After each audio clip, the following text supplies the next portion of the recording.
Alright everybody, let's talk about oil. We all know what it's used for, I ain't concerned about that. But we need to,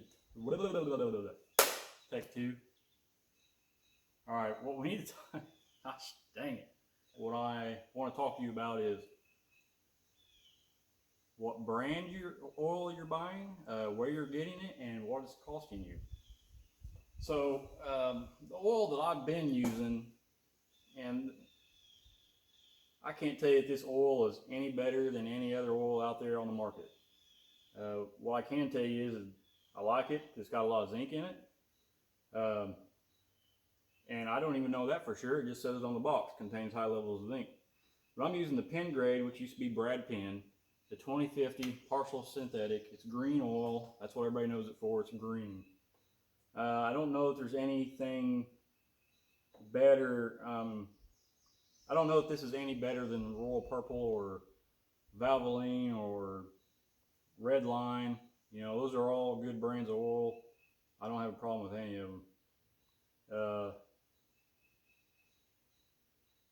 But what we need to talk about is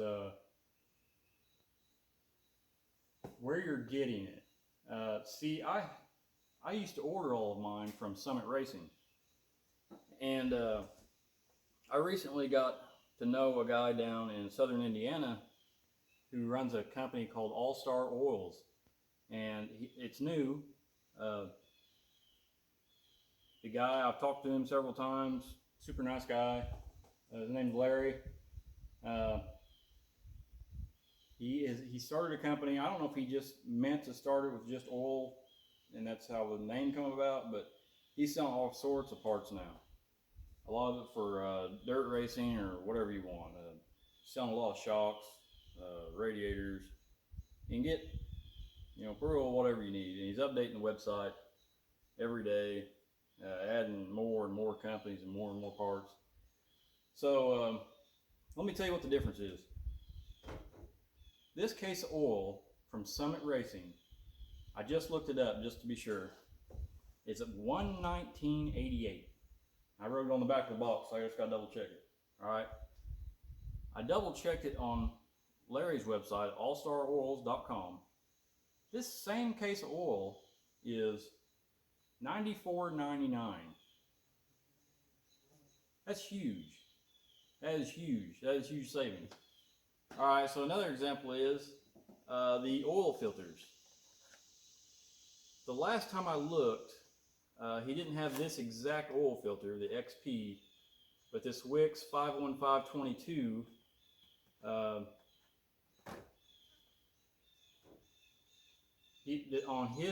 Summit's website, it is $11.99 a piece, which is kind of high for an oil filter in my opinion. But maybe it's just a fancy oil filter. I don't know. Maybe it's got gold in it or something. I don't know. Well, we're going to put gold in it, ain't we? Anyhow, so on Larry's website on All Star Oils, that same oil filter, the last I looked was $10.30. So they don't sound like much. It's what, $1.69 difference?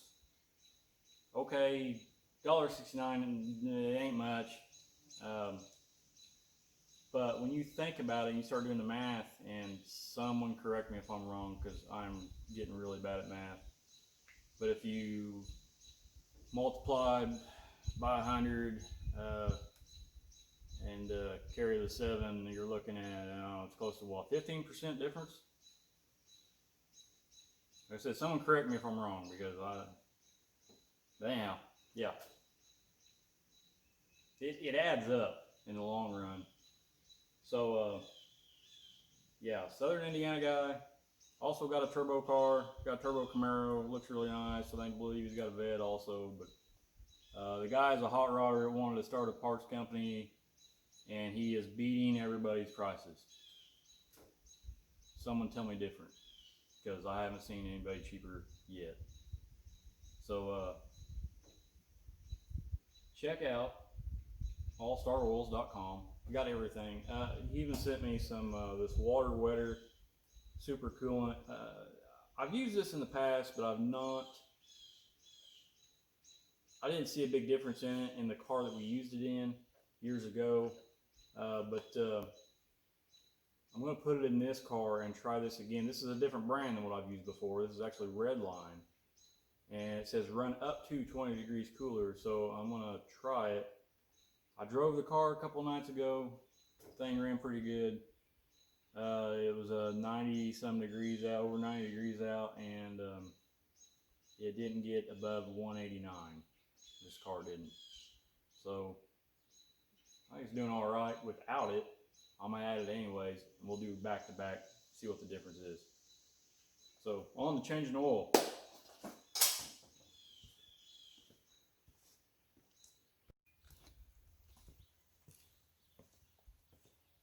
Time for the oil change. I had to turn the car around so you could see it better because it's so dark here in this garage.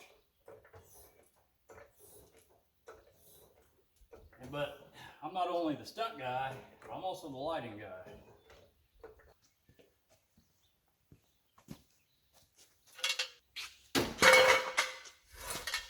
That'd be good enough for the girls I go out with. I can hear somebody saying, why don't you just throw it on your lift? Well, yeah, right. I don't want to hear a single pad joke right now or a tranny fluid joke. This isn't the time to be doing that. Although it's still kind of funny. Oh. Didn't quite get this junk up high enough. All right.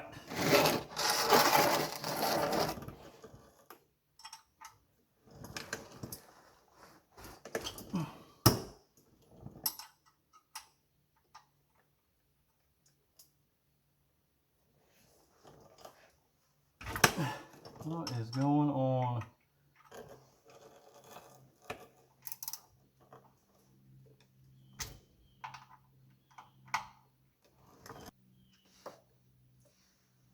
Oh my, there's some water come out of there.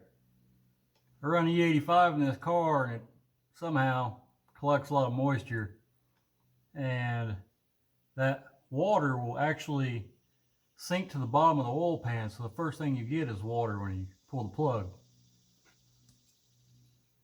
Wasn't a super excessive amount, but I did just start the car and turn it around to do this, so there might have been more than that in it.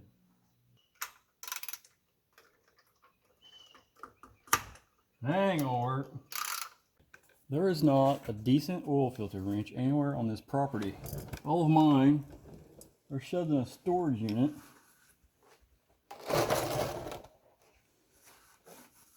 So I'm gonna try something different. Before I stick a hammer and a screwdriver through it, twist it off there, I'm gonna use my belt. Maybe if I can get it off. Remove this before I stick my belt in it.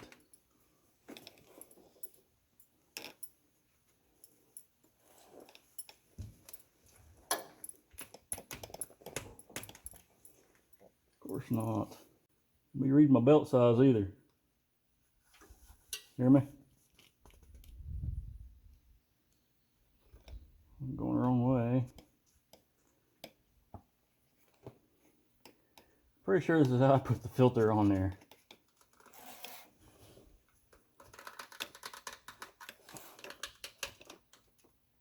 Ah, all right, ain't happening.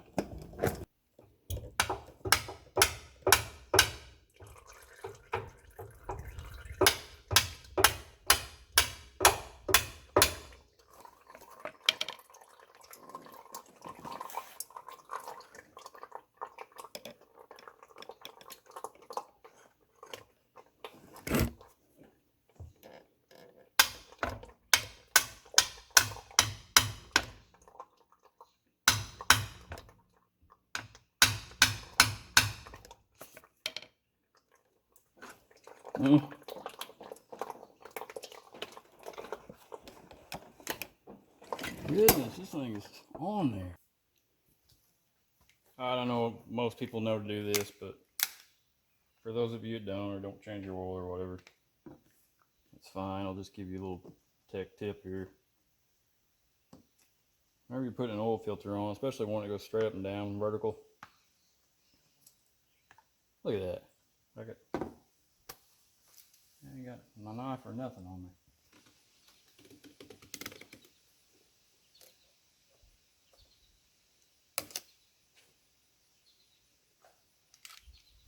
You don't want to put your oil filter in dry. You don't want to dry start an engine. I don't know if you can see this or not. You see how green that stuff is?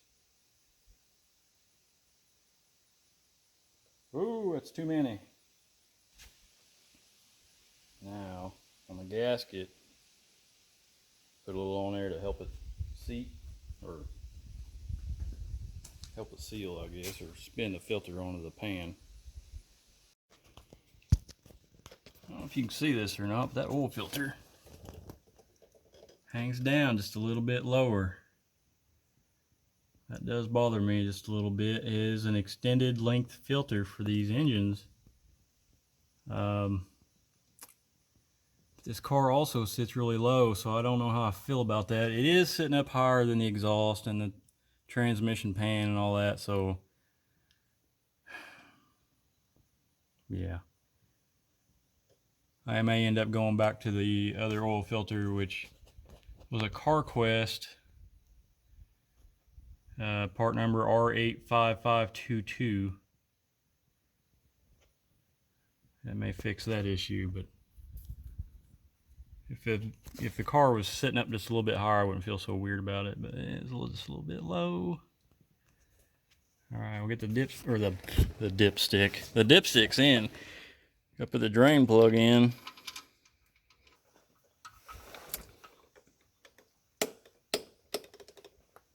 All right, good and tight. That German torque, good and tight. All right, moving on.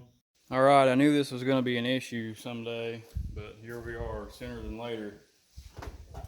I put oil in this thing, and I have changed valve covers. I put a passenger valve cover, I'm sorry, a driver's side valve cover, kept it on driver's side. I put another one over here. Had a very nice gentleman weld on some fittings for me.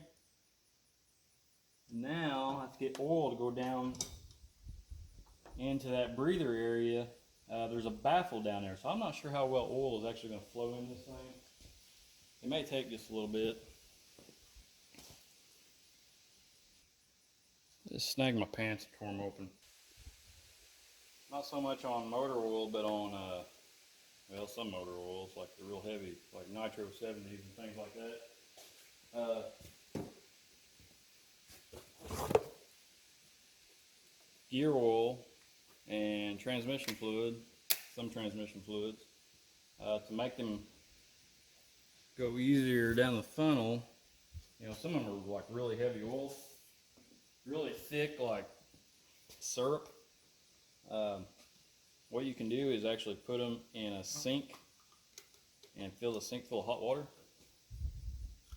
and it will warm the oil up and thin it out just a little bit, and that helps a lot sometimes. I'm going to put 6 quarts in. This is an F-body oil pan I put on this car. I notched the frame, or they notched the cross member like everybody does.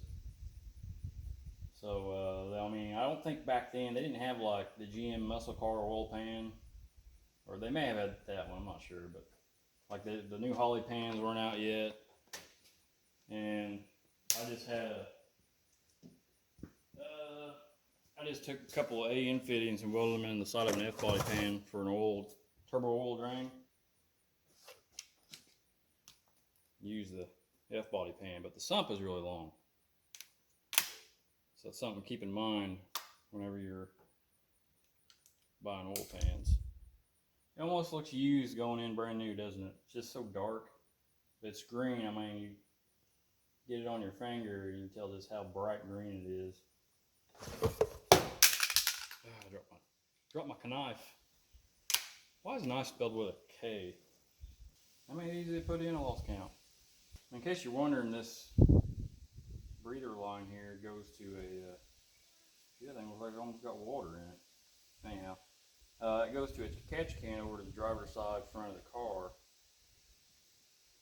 Works really well. You know, while we're doing maintenance here, I'll open that catch can up, see if we can get any water out of it. There should be some. Some people will say, well, 6 quarts is too much oil. It might be, I don't know. But there's some guys out there running 7 in an F-body pan. If that tells you anything.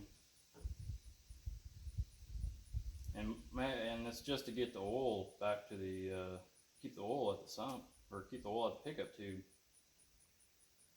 Otherwise it runs all the way to the back of the pan out of launch. Actually runs up the back of the block. Splashes up so bad. Starves the engine for oil on a hard launch.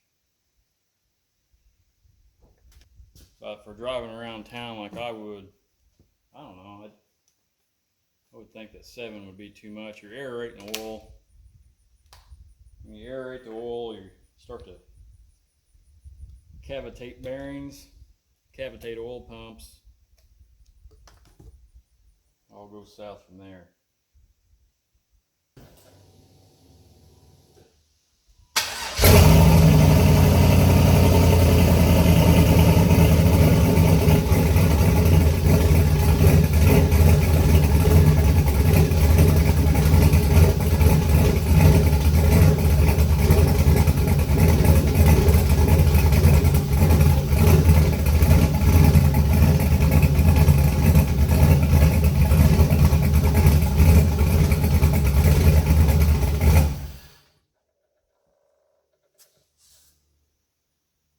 Well, I didn't hear no rods knocking, so didn't hear no lifters crying.